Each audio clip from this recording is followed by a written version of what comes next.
people out there, and welcome back to another episode of Anxiety is Not Me. Anxiety is Not Me is a sacred space where you will be guided to meet your innermost self for the first time. She will awaken, evolve, and rise to new depths of unpaved territory, accepting herself wholly. I am your host, Madison Schrader. Episode 8 already, you guys. I cannot believe how fast this season is flying by, and I hope that you're enjoying and gaining so much from all the guest speakers that you've heard from so far. As we start to wind down season 1, I thought it was a good time to discuss self-healing and how we can recognize whether we are actually healing. I know when I began my journey, there were a lot of times that I stopped and I was like, but I feel like I've gone backwards again. Am I actually healing? Am I going to get better? These questions are what we're going to discuss today. So I am joined today by transformation coach Bree.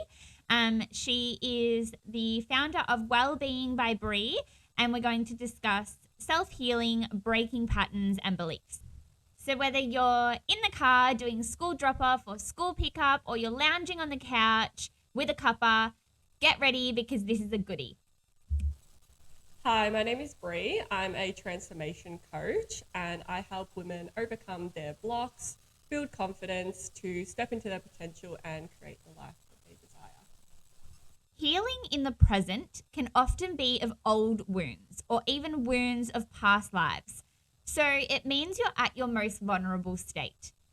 And I cannot stress enough to you guys how important it is, because of this fact, that you're cautious with who you open up to and when you open up. Healing is personal, which means that it needs to be done on your time, and you need to create the space that it needs. This can be done through meditation, which we've spoken about. It can be done through hypnosis, which is something that I'm going to explore in quite a lot of depth in season 2, which will be really exciting. Or it can be done through timeline therapy, which we're going to discuss today, or begin at home in your own company, which we are also going to talk about today. So to start off with, Bree, where do our limiting beliefs actually come from? So our limiting beliefs are established usually from the age of 0 to 7. This is referred to as our imprint period. We take in every single thing around us, including people's beliefs, behaviors, their coping strategies and habits. A lot of this is developed from our parents and society.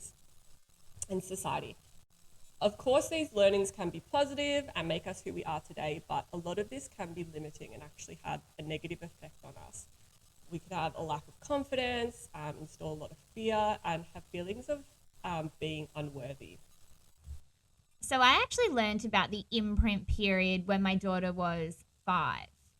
So yeah, just over 2 years ago now, which coincided pretty coincidentally with when my whole healing journey and self-rediscovery journey began. I don't believe that was the reason for my healing beginning then. I think that was a collection of a lot of different variables. But I do think it gave me that extra nudge to really become motivated and conscious of myself, because we all want the best for our children. And that was really a wake-up call, quite a harsh wake-up call. My daughter is basically a reincarnation of myself, I say. Obviously, she's her own person, but she does take on a lot of my qualities. And that means that I do have to be a little bit more cautious of what she's seeing from me and what she's then going to build from me. So for the past 2 years, that's been at the forefront of my mind every single day, to make sure that I am the best example, so she has the most amazing start and I guess the best imprint that I could possibly give her for her first 7 years. Don't worry, if your kids are past 7, it's totally fine, and you can reprogram yourself. So there are certain areas of me that I am now working on reprogramming, and that's absolutely fine as well. Now, Bree, you mentioned to me earlier that the word childhood trauma actually refers to a lot more than just abuse and neglect. Did you want to explain a little bit more about that?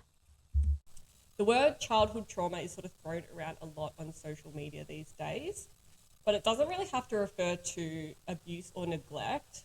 In the world of NLP, it is defined as an unwanted emotional shock or response to an experience you didn't have the strategy to deal with at the time. So this is where our limiting beliefs are installed. It could be our parents telling us not to cry, don't be sensitive. Could be our parents not giving us enough attention. And from this, we may have the belief that showing our emotion is weak, or if we haven't had enough attention, we might be very extroverted and controlling and play out in our lives in a negative way. So these beliefs that are developed are often reasons we can't move forward in our lives. I'm so glad you've chosen to use the example of parents telling their child not to cry, because I think this is a really overlooked and a really big one.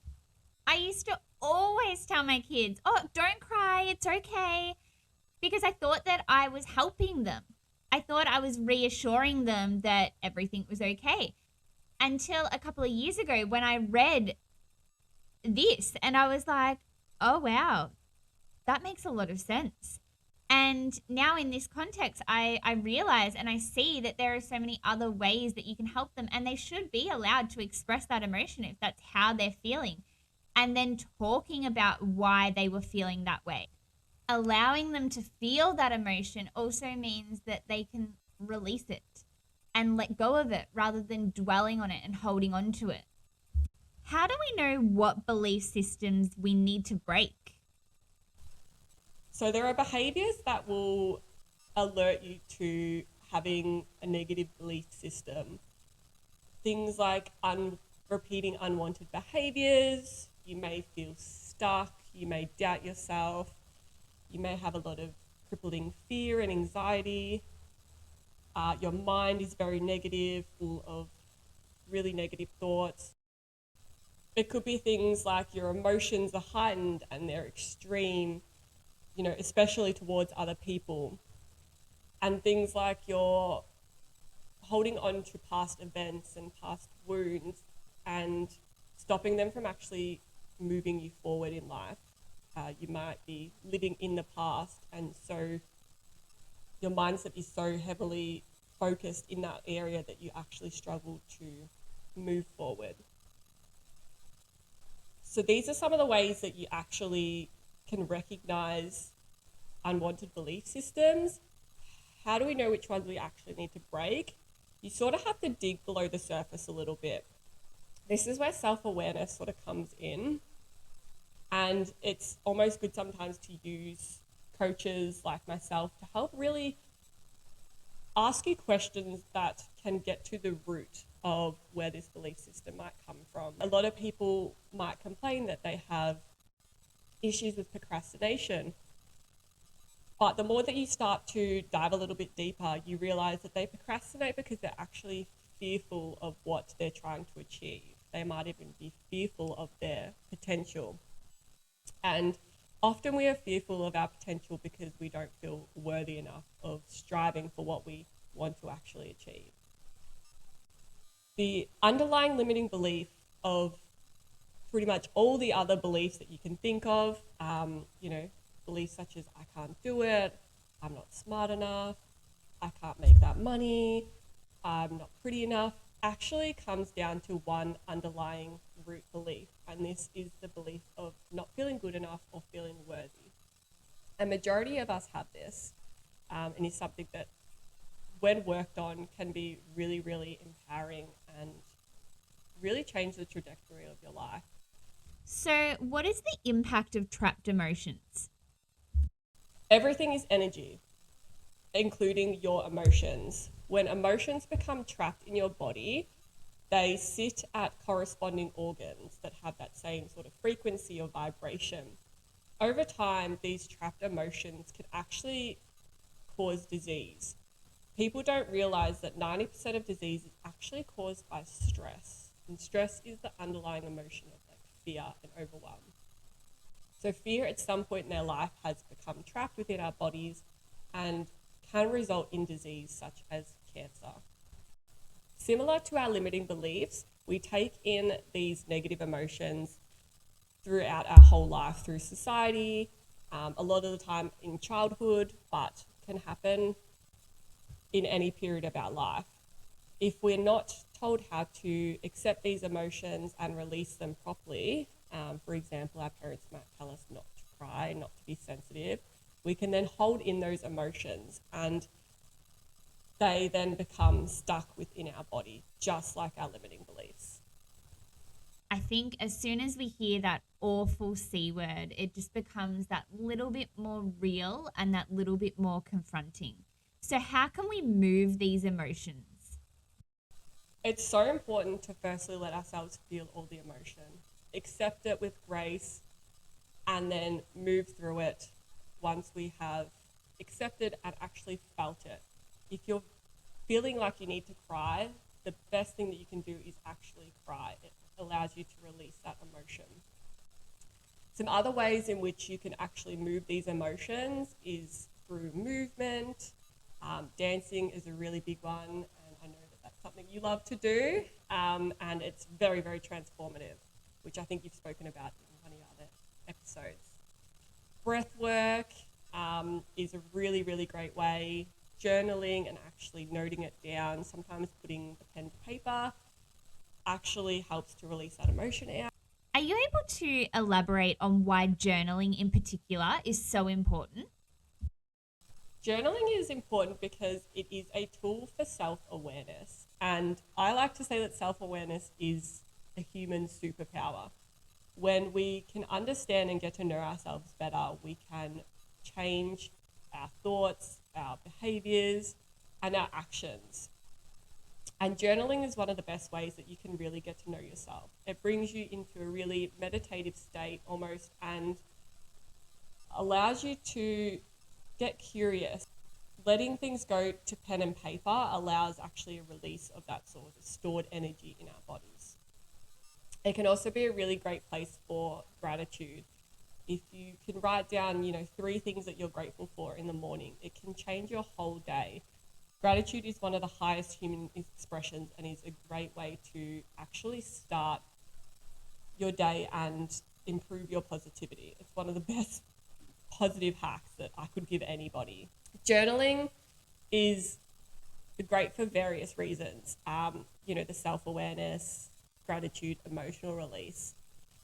A little tip that I always like to give, my clients is to try and finish your journal exercise with some sort of positivity. Asking yourself some questions. What can you learn from this, which you might be journaling about? What is this challenge that you're journaling about? What is it trying to teach you? How could it be a positive? And asking sort of what sort of things can you do to move yourself forward and be in a more empowered place. So it's really, really a sort of question and answer practice. I mean, there are so many ways that you can do it, but I think it's really powerful to always try and end it with some positive questions that can help you actually have some tools to go forward. And it's also important to remember to journal about the good things and the good experiences that you have, not always just a place of emotional relief or what might be going wrong in life. We attract what we focus on. So if our focus and our energy is towards something positive, we are more likely to attract that positivity and that abundance back to ourselves. Were there any other methods that you wanted to mention for how we can move these emotions? You can use practices such as chakra work because your chakras are the energy systems in your body, and that's where you have corresponding organs and frequencies sitting together. So allowing yourself to do work with that can help to release the energy from that specific chakra and therefore that organ. And you can use essential oils as well. Essential oils are a really powerful way to help move stuck energy. And there are amazing techniques now, such as timeline therapy, that can help you remove not only emotions, but limiting beliefs. mentioned timeline therapy. Now, I know this is your specialty. So I was wondering if you could just explain to everyone what timeline therapy is and I guess what a coaching session with you entails. So, timeline therapy is a technique that is scientifically proven to actually remove these negative emotions and blocks, as well as limiting beliefs from your subconscious mind. So, as we spoke about, your subconscious mind holds those internal filters like your values, your identity, your past memories, and they actually influence 90% of your actions and behaviors. So, this technique is different to so many other processes in sort of the wellness space because it accesses the unconscious mind where everything is stored. It actually helps to release them so that you're not going back to those patterns and those belief systems. So, how it works is we go back to that first event in which the unwanted belief or emotion was stored. We release that trapped emotion and belief through, almost a hypnotherapy style practice and identify the positive learnings and unique, powerful lesson for you. And this is how it's actually released by reframing it. And then at the end of this technique, I like to work with clients to create a new empowering identity away from those beliefs and those emotions that were holding you back so that they can trace that life that they dream about. Chakra work is another one that I think is important to dive a little bit deeper into. So, how do we work with our chakras? So, chakras, as I've mentioned, are the energy centers in our body. They become blocked by our limiting beliefs and negative emotions that we hold on to. They are important because they allow the flow and energy in and out of our body. They allow us to attract more abundance and positivity into our lives when they are vibrating and sort of spinning at an optimal stage. So there are many practices that you can use to help open those chakras and actually allow the energy to flow through. Meditation and visualization is one of the best ways in which you can do that. Each chakra has sort of a color that is designated to it. So envisioning that color expanding and opening and the chakra almost spinning like a wheel, because chakra is the Sanskrit word for wheel, then you can allow that chakra to be opened and flowing. Similarly, you can use essential oils and you can use the frequency of these oils to actually help rotate and move the wheels. And crystals also do this. So using the energy of the crystals you can help to visualize the crystal power and the light and the energy actually opening and spinning these chakras. And then you can do things in your everyday life. You can eat colors. If your root chakra is blocked, which is the color of red, eat more red veggies and fruits. If you can wear colors as well. So you can wear different colors to the corresponding chakras. You want to wear yellow or green to help increase the flow and really open that chakra. I think triggers is another really important topic to cover. So, I used to believe triggers were negative and that I should remove myself to protect my energy, when actually triggers and patterns are just showing you where the work is needed to achieve your highest enlightenment. But where do our triggers come from? So if you've ever heard the term perception is projection, what this means is that we can only see things in others what we can see in ourselves. Our mind is actually limited and it only knows our own perceptions and internal filters. Our internal filters are made up of our beliefs and our values, our past experiences, our memories, and holds our identity, which, like discussed, are determined from this childhood conditioning and this imprint period. So a lot of this is determined at an early age. We never fully see someone for who they are because of the way that our brain is wired. Our internal filters mask who that true person is. So if there is someone or something that is triggering you, it is usually because you are identifying a part of yourself that you possibly dislike or that doesn't fit in with society. And this can be referred to as your shadow. I love shadow work. It just fascinates me so much. By identifying these shadow traits, we can bring to light almost the negative aspects of ourselves, which can empower us to move forward and change our behavior and do better. So when we notice what we get triggered by in other people, we can actually use this as a learning experience and as a way to better ourselves and understand that this is something that we can work on. To finish off with, I want to ask the big question. How do we know if we're healing? This is a great question. So we can go back to the things that trigger us. And if our emotions aren't as heightened by certain people and certain things, then we can realize that we're on the path to healing. Some other ways to know that is you can start finding the positive in anything, in all your challenges. When something happens in your life, if you can think, how is this serving me? How is this benefiting me? What am I learning from this? Then you can really be in an empowered state and you know that you are healing from those beliefs and those negative emotions that have been holding you back. It's also really powerful to accept our past and embrace it as almost a gift for allowing us to get to the place that we are now. Everything is divinely planned. Everything works the exact way that it's meant to. So every challenge that you've gone through has happened so that you can be at the place that you are now. If you can accept that past and embrace no matter what the challenge is, then that is a real identifier that you are healing and really moving forward from those things that are holding you back. And obviously, of course, if we can go forward without fear and without limitations, I mean, fear is a natural emotion. It's always going to come up. But if we can be in a place where we can accept the fear and then still move forward and take action, that is a cue that we are healing.